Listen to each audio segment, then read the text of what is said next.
tumagal yata tayo ng kaunti sa pagtapos sa kanila. Hindi natin nakalain na ganun pala sila karami.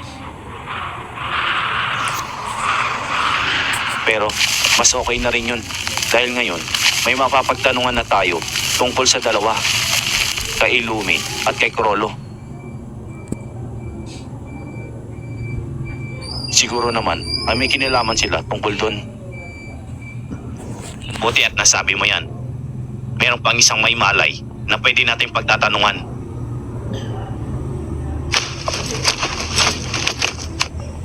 Hoy, ikaw, kung ayaw mo nang matapos agad, sumagot ka sa mga tanong namin. Hindi ko akalain. Ganito pala kalalakas ng mga ito. Hindi kami pwedeng bumalik sa lugar ng mga tao kung may maiiwang ibang mga tao dito. Sila Chrollo at Illumi.